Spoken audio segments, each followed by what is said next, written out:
After U.S. President Donald Trump has repeatedly threatened Iran with military action unless it agrees to his red lines. The U.S. has amassed forces in the Middle East ready to strike. Now the region awaits word from Geneva, a deal or war. ILTV's Steve Leibowitz has the latest.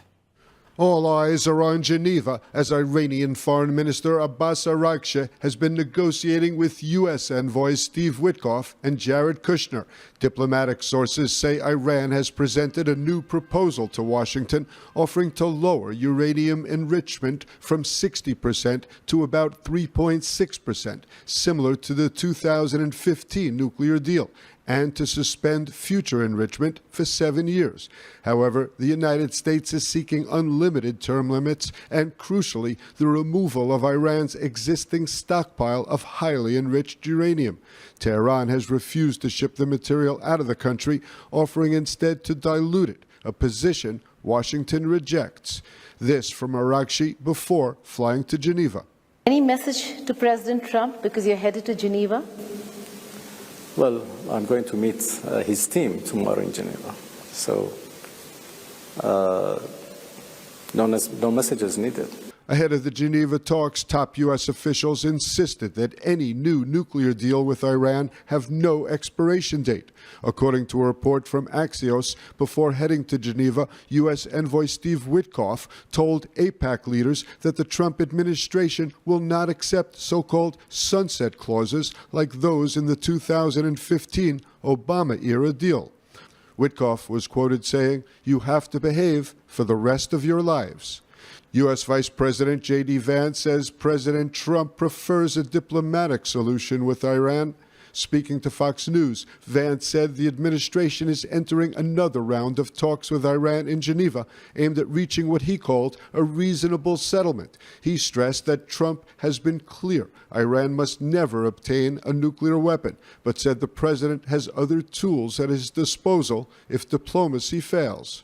You know he is sending two of his best negotiators to Geneva tomorrow in order to continue to try to strike the best deal possible for the American people. But the principle is very simple. Iran cannot have a nuclear weapon. If they try to rebuild their nuclear weapon, that causes problems for us. And in fact, we've seen evidence that they have tried to do exactly that. So the president sending those negotiators to try to address that problem, as the president has said repeatedly, he wants to address that problem diplomatically. But of course, the president has other options as well.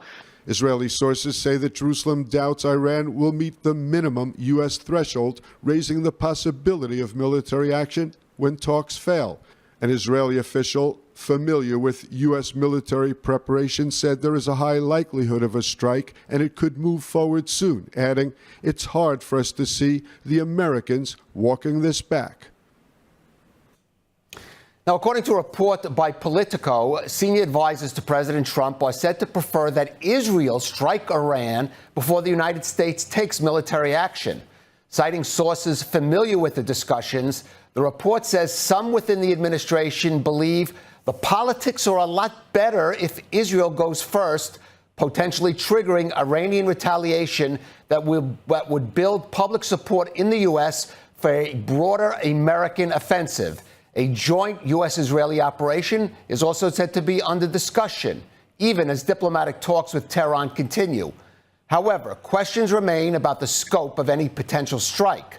Sources warn that a large-scale or regime change operation could prompt Iran to retaliate against U.S. assets across the region, raising the risk of American casualties and significant potential consequences, including regional war.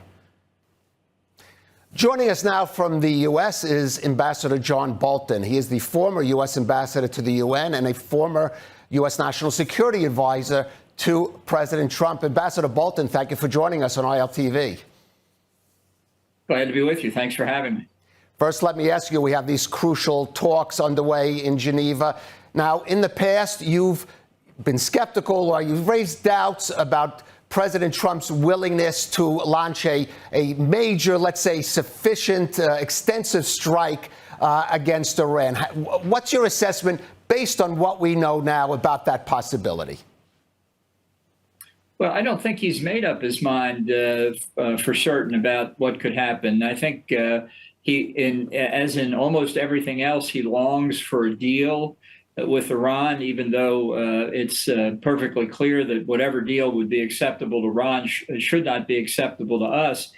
I don't think he has really decided on what his military strategy is, because he can't decide what his objective is. I mean, I can tell you what I think the objective should be. It should be regime change. But and he has said in this term he favors regime change. That's a major shift from his first term. But whether he'll actually do it when it comes right down to the decision day, I don't think we have any clue at this point.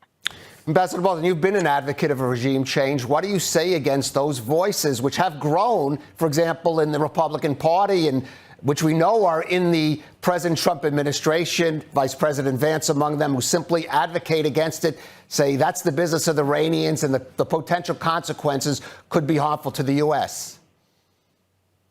Well, I think Iranian nuclear weapons falling on the United States would be our business. I think Iran's longstanding rule as the world's leading state sponsor of terrorism is a concern for us. I think the efforts by the Iranian regime to assassinate Americans and Iranians in the U.S. and in Europe, its threat to our ally Israel, our friends in the Gulf Arab countries, and its general threat as a nuclear proliferator amply make it America's business. The fact is, peace and security in the Middle East is a vital American interest, and there will be no permanent peace and security in the Middle East until the regime of the Ayatollahs is overthrown. So it's not a case of negotiating with them to achieve behavioral change. They're not going to change. There's no evidence that in the last 30 years, Iran has ever wavered from its strategic objective of getting nuclear weapons. And that applies today in full force. Right. Ambassador Bolton, of course, it's not just a question of agreement or military action. There is the question of what kind of agreement.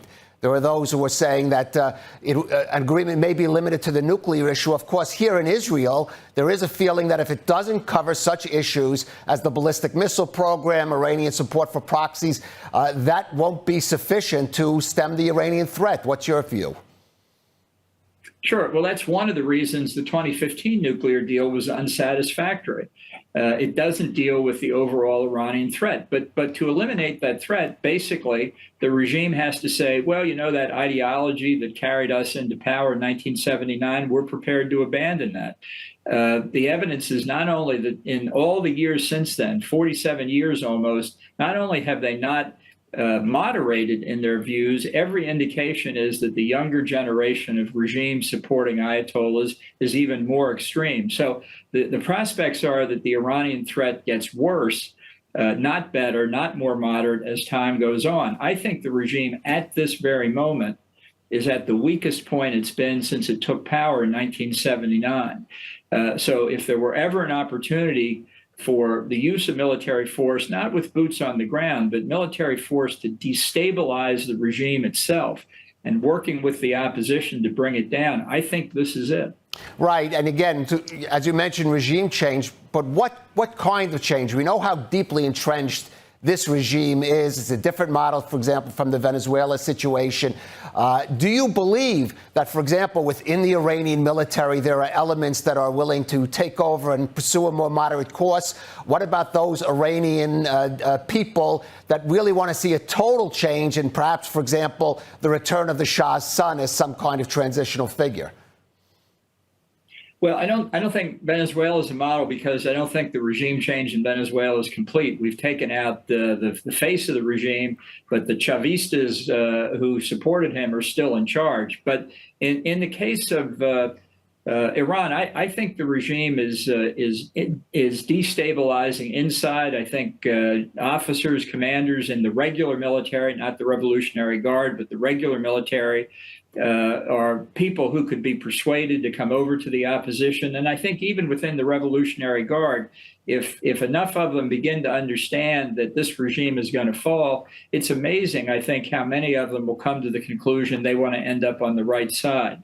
So it may be for opportunistic reasons, it may be for all kinds of reasons, but if we can show, as I think Israel and the United States did during the 12-day war, that the regime cannot protect itself, then it becomes just a matter of time when it falls. And I'm not saying it will be without considerable turmoil. I'm sure there are some elements in the Revolutionary Guard that will want to continue and are prepared to fight for it. But this is the price you have to pay if you want to live in a decent country rather than under this theocratic military dictatorship. And let me ask you, if this should be an extended military situation, Ambassador Bolton, do you think there's support in the American public through it? You heard the President Trump the other day. Did he make a sufficient case to the American public to gain that support?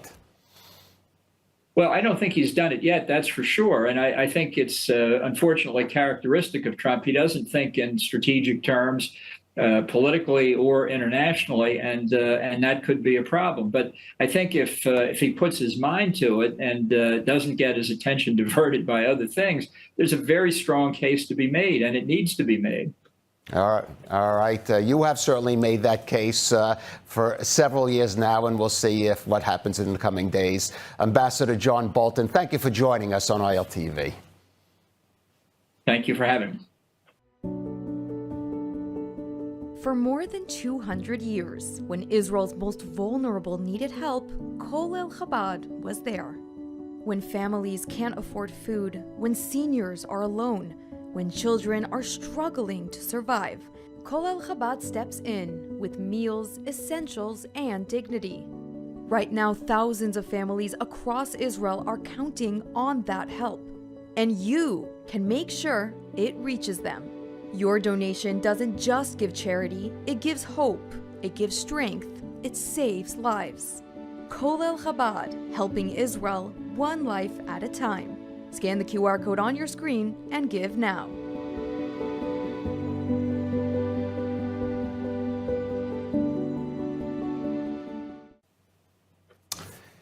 Indian Prime Minister Narendra Modi addressed the special session of Knesset yesterday, hailing the partnership between India and Israel, saying it contributes to global stability. In a clear message to the region, underscoring the strength of their alliance, Indian Prime Minister Modi and Prime Minister Benjamin Netanyahu pledged to work in lockstep to confront Islamist terrorism, with Modi declaring in a historic address to the Knesset that India stands firmly with the Jewish state. Honorable members, our shared ideals are the deep foundations that give strength to our modern partnership. We are democracies shaped by history and focused on the future.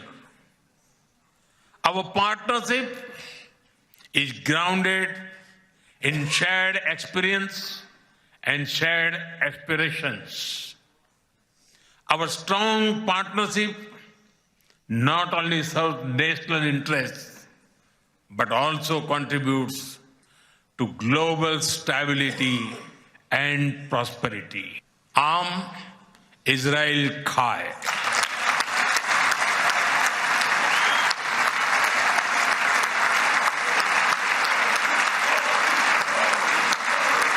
Jai Hind. After his historic Knesset speech, Prime Minister Modi continued his visit with a series of high-level engagements today before returning home. This morning, Modi visited the Yad Vashem Holocaust Memorial in Jerusalem. Prime Minister Netanyahu showed Modi the names of Holocaust victims that included members of his wife Sarah's family. And the two leaders laid a wreath down in Yad Vashem's Hall of Remembrance. Now, from there, Modi met with President Isaac Herzog at his Jerusalem residence. Later, Prime Minister Modi held bilateral talks with Netanyahu focused on security, trade, technology, and defense cooperation aimed at deepening the strategic partnership between the two countries. This followed by an expanded meeting with Netanyahu at the King David Hotel. 16 agreements of cooperation covering security, economic, and diplomatic matters were signed by officials from both countries, after which Netanyahu had this to say. This is an amazing visit, an amazing conclusion to an amazing visit. It was short, but extraordinarily productive and also extraordinarily moving. I think there wasn't a dry eye left in Israel after your moving statement yesterday in the Knesset. Israeli President Isaac Herzog concluded his two-day visit to Ethiopia, where he met with the president and prime minister as part of Israel's broader push to strengthen ties across Africa.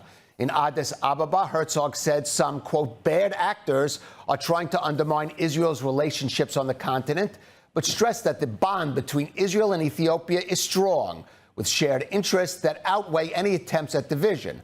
Herzog highlighted growing cooperation in innovation, development, and economic partnership, and noted that Israel's social fabric has been enriched by its 170,000-strong Ethiopian Jewish community, many of whom arrived during Operations Moses and Solomon. Now, this visit is part of a wider diplomatic effort by Jerusalem to expand its footprint in Africa. Herzog has previously visited Zambia and the Democratic Republic of Congo. Herzog returned to Israel this afternoon and headed straight into a meeting with the visiting Indian Prime Minister Narendra Modi. A Hezbollah official has told Western media that the terror group will not intervene if the United States carries out what it called limited strikes on Iran, but warns that any attack on Supreme Leader Ayatollah Ali Khamenei would cross a red line. ILTV's Steve Leibowitz has the story. The comments from Hezbollah come as regional tensions spike amid U.S.-Iran talks in Geneva and reports of possible military action. Taken at face value, Hezbollah says it would not join the war if the U.S. strike is limited, but they will join if the goal turns to regime change. At the same time, there are reports Hezbollah is holding intensive security meetings with Iranian Revolutionary Guard officers playing an increasingly central role in directing the group. Israel has warned Lebanon it would respond forcefully if attacked, including strikes against civilian infrastructure such as Beirut's airport if Hezbollah enters the fight. As diplomatic efforts continue, the military picture on the ground is shifting. Amid the ceasefire, IDF troops have located and destroyed Hezbollah weapons and infrastructure in southern Lebanon in recent months. According to the military, forces carried out targeted operations to prevent Hezbollah from rebuilding its capabilities, discovering and dismantling weapons stockpiles, observation posts, firing positions, and anti-tank missile launchers. Even amid IDF operations, security assessments indicate that Hezbollah continues to maintain considerable military capabilities north of the Litani River, capable of targeting Israel. The IDF describes the presence of these weapons as a blatant violation of the ceasefire understandings between Israel and Lebanon, and says it will continue acting to prevent rearmament. The Knesset has approved in a preliminary reading a controversial bill that would give the chief rabbinate full authority over prayer at all parts of the Western Wall shrine. The bill, sponsored by Noam right-wing MK Avi Maoz, passed 56-47. It would place the Ezrat Yisrael Egalitarian Plaza under the control of the two chief rabbis and define any prayer contrary to their instructions, including non-Orthodox worship, as a desecration. Under current law, desecration of a holy site carries a penalty of up to 7 years in prison. Supporters, including Shas and United Torah Judaism lawmakers, praised the move as a defense of tradition and a victory over what they called attempts to change the status quo at the holy site. Justice Minister Yariv Levin said the law would end high court interference in the management of the Western Wall. Critics, including reform and conservative leaders, called the bill patronizing and anti-Semitic, warning it could criminalize non-Orthodox prayer and further strain ties with diaspora Jewry. Prime Minister Netanyahu allowed a free vote, with several Likud lawmakers choosing to be absent from the plenum. The bill now heads out to committee and must pass 3 additional readings before becoming law. Now, engineering is deeply embedded in Israel's story. Last week, Afeka Academic College of Engineering marked its commencement ceremony by honoring leaders whose work protects, connects, and strengthens the country from the inside out. ILTV's Mayan Hoffman was there. When Well, thank you. Tonight, I'm at AFECA's commencement ceremony in Tel Aviv. We're going to be speaking to the honorary alumni, the honorary fellows, and of course, the new president of the college, where we're going to be able to talk about the impact of engineering on the defense and resilience of the State of Israel. In a country built on innovation and necessity, engineering is more than a profession. It's the backbone of how Israel survives, grows, and builds its future. Last week, AFECA Academic College of Engineering celebrated its commencement ceremony, honoring graduates and distinguished leaders whose work reflects that reality across defense, infrastructure, academia, and social responsibility. AFECA's new president, Professor Yossi Rosenwax, told graduates their mission goes beyond technical excellence. We teach them several humanistic courses during their studies, and in addition, we give them different skills that help them to be good citizens. So there are many, many good engineers all over the world, but to do the combination of engineering and democracy is something that we emphasize on in AFECA. Nearly half of this year's class served in the reserves during the war, balancing combat duty with coursework. That resilience, Rosenwax said, is part of what will carry them forward. Among those honored was Boaz Levy, CEO of Israel Aerospace Industries, whose career has helped shape Israel's multi-layered missile defense system. Until the moment that we've been able to protect our nations from ballistic missiles took several decades. In these decades, the engineers were the major part of this activity.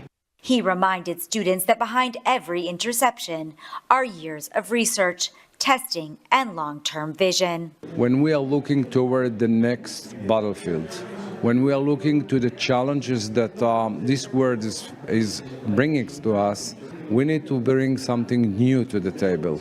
Our challenge as engineers, as system engineers, as the one that really dictate the future of ballistic missile defense systems is to think 2 steps ahead. But engineering here is not only about defense. Alumni honoree Dr. Yoav Matia, now a leading academic researcher, urged graduates to define their own path. Academic excellence at its core deals with training individuals to think through problems whose solution didn't yet take shape. And he offered one final challenge. Don't let people lead you into the problems you solve. The most consequential work you'll do in your life is when you find the question whose answer became the norm in society. From missile defense to national railways, from nanotechnology labs to social solidarity, the message at AFECA was clear. Engineering is the common language connecting Israel's security, infrastructure, and society. And for the graduating class, that responsibility begins now. And now let's take a look at the all-important third round of nuclear talks between the U.S. and Iran are now underway in Geneva. The talks come after U.S. President Donald Trump has repeatedly threatened Iran with military action unless it agrees to his red lines. The U.S. has amassed forces in the Middle East ready to strike. Now the region awaits word from Geneva, a deal or war. ILTV's Steve Leibowitz has the latest. All eyes are on Geneva as Iranian Foreign Minister Abbas Araghchi has been negotiating with U.S. envoys Steve Witkoff and Jared Kushner. Diplomatic sources say Iran has presented a new proposal to Washington offering to lower uranium enrichment from 60% to about 3.6%, similar to the 2015 nuclear deal, and to suspend future enrichment for 7 years. However, the United States is seeking unlimited term limits and, crucially, the removal of Iran's existing stockpile of highly enriched uranium. Tehran has refused to ship the material out of the country, offering instead to dilute it, a position Washington rejects. This from Araghchi before flying to Geneva. Any message to President Trump because you're headed to Geneva? Well, I'm going to meet his